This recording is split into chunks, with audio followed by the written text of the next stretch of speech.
Hi everyone, welcome to Becky's Crafts and Goodies. I hope you're all okay. Today we're going to do another craft and we're going to use resin today. So in a previous video we actually made some key rings. So if you want to check that out, I'll put the link for that in the description down below. And today we're going to make some necklaces. So I've got two different ways I'm going to do them here. The first one, I'm going to use one of these moulds, and these are sort of really soft and bendy, and what they do is they just go in and they push out. These ones, they act as a frame, so this part is like the frame of it, and the resin goes inside and it stays within the frame, and that makes part of the necklace. So these won't have a frame around them, and those will. But don't make the mistake I did when I first did them and not use one of these little rubbery mats underneath, because you can't lift them off. They stuck to the surface that I stuck them to, so don't make that same mistake I did. Now, resin wise, there's some really good ones for sale on Amazon, so you can have a look. And mainly they are one part, because it comes in two parts, so one part the casting resin, and then you've got the other part which is the hardener. But this particular one that I've got, you add a smaller amount of the hardener to it, so it just depends what sort you buy. But when I've used all of this, I am actually going to get a different one from Amazon to use. I've also got some measuring cups. Now you don't have to use these, just little plastic cups that you can sort of use again. A lot of things that the kids have, like food in, tubs and stuff like that at school or whatever, they save these little tubs, and I use those for my crafts. So you could mix them in anything. These jugs are quite good because they're squidgy, so when you pour in you can sort of squidge it and do it a little bit. Now the resin that I've got, it has gone a little bit thick, so I did find a tip on YouTube where you can put it in some warm water and it does help it before you kind of mix it. That's before you add the hardener. So the next lot I buy will probably be easier to pour and work with than the one that we've got.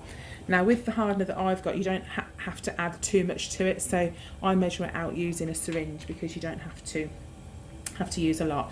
So what I'm going to do is I'm going to mix up the resin now. I've got my gloves ready. Just make sure you do use some gloves, because if it does get on your skin, it can damage your skin, and it's not really very good for you.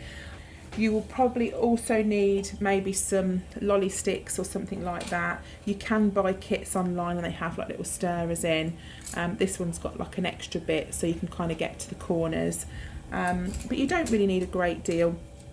If you get it stuck on things, you can wash it with warm soapy water, but once you've mixed it together, if you leave it to set, it will probably set and you can peel it off. If not, you can also use some acetone or something like that, rubbing alcohol. Now with these, we are actually going to set some flowers inside them, and I've got a mixture of flowers here to show you.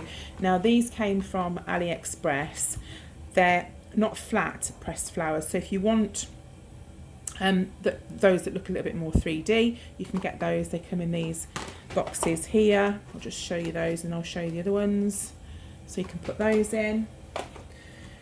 These are the flat, like pressed flowers that I'm going to be using. I think I'll use them out of this packet, but there's some that I've got.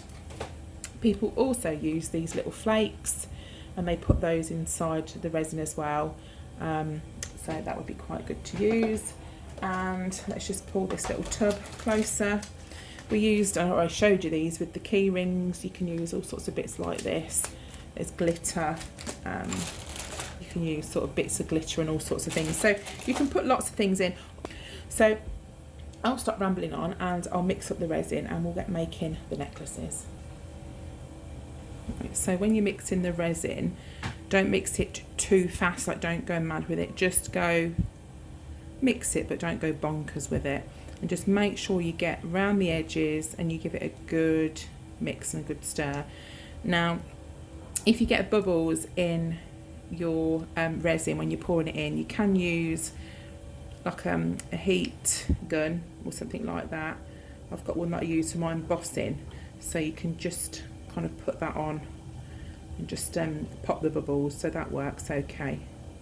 So just give it a good mix round and then we'll start and pour them in.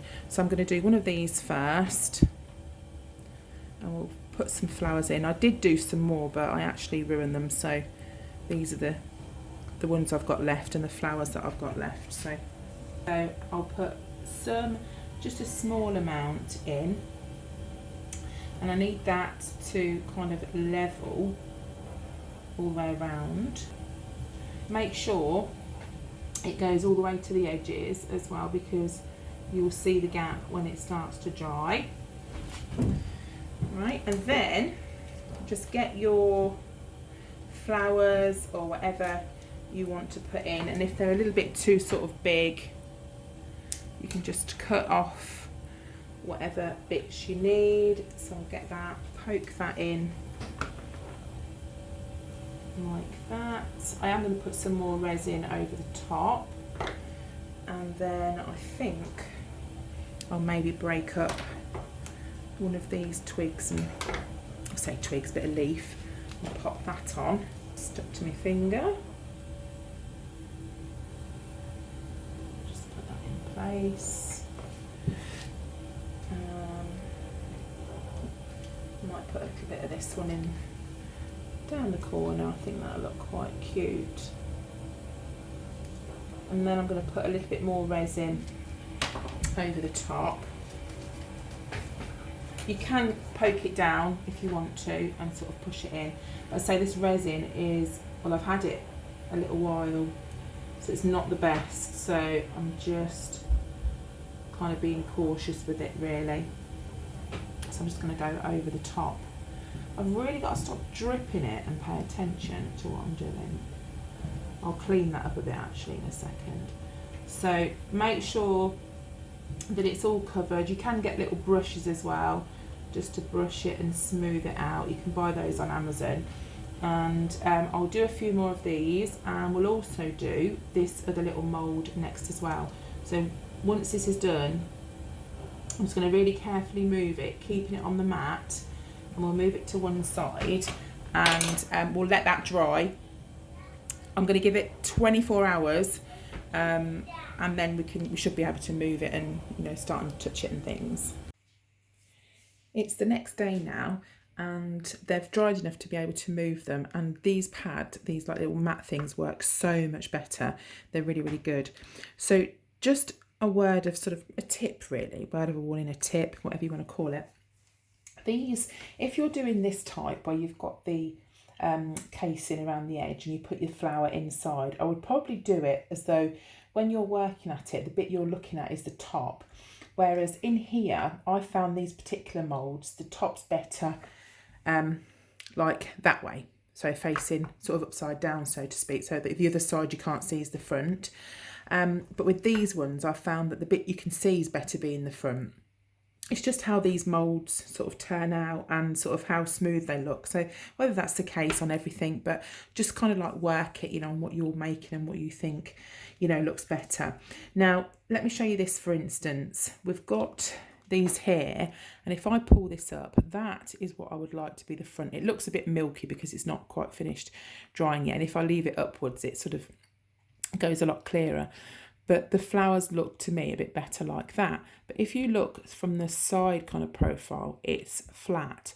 So what I would do is I would put some more resin in to make it like a raised, so it raises up a bit. You can probably see it on, let me show you this one. You can see the side, so you can see that it kind of comes up a little bit. So I'd probably just fill that in so it sort of comes up a bit. But apart from that, I think they look really, really, really sweet. So again, you can put anything in, but the flowers that I had left over were not as good as the ones that I did before and messed up, but I think they still look pretty cute. And so I'll just move those up there, and these are the ones that we put in the silicone moulds. They've not got the bit around the edge, and we'll turn a few of these out now just so we can see what they look like. So there's that one, the pink flower. Now they are still a little bit sticky, and I would recommend to leave them you know, maybe a little while before you sort of start doing them, but I got a bit impatient and wanted to finish filming this video, so let's take this one out. Now if you mix in gold flakes in, you're best to put gold flakes or glitter actually in with the resin and then pour it in rather than try and get it in. So that's a bit of a tip for you there. But I've I just did a few with, you know, the different flowers and things. So we'll do these two. See what they came out like. Quite cute, but they do need to sit for a little while longer. And then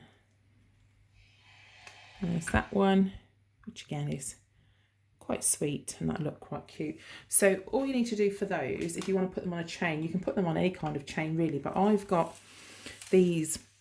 I bought a pack of the black ones and a pack of the multicoloured ones. With this hole here, it's not actually very big, and if we were to put some of these like lace things with this part on the end, it won't actually go through because these bits here are larger than the hole. So what I did is I literally pulled that part off, thread that through. Sometimes I had to recut it, but this one's going through okay. Put that through like that. And then all I did was get some of these little snippy things, and this part just opens up like that, and then you just put that bit literally just back inside and then clamp it back together, and it's just been sort of crimped and clamped in, so it does go back in if you want it to. You just do that, and that's a way to get round the problem of the hole being smaller, because I did think about making the hole bigger, but I thought, what's the point in doing that really? So there we are, you've got your necklace on a chain, and obviously you can use all sorts of different chains as well if you wanted to, but I just think they look super cute. So maybe if your little ones picked you some flowers or something, you could put them in some resin and keep them. And again, I would do, you know, exactly the same with this. I mean, you could also maybe tie it with a purple chain or something like that. That would look pretty cute. This pink one, I love that one. I think it looks really super sweet. But that's it. That's how you can make necklaces. And I hope I've inspired you to have a go. So I'll put as many links as I can in the description down below, so you can pop on and maybe buy some supplies and have a go yourself. These are the ones that I made with the girls. Yeah, it is quite good fun. So that's it for me. I hope you're all okay, and I will see you again soon. You take care. Bye for now.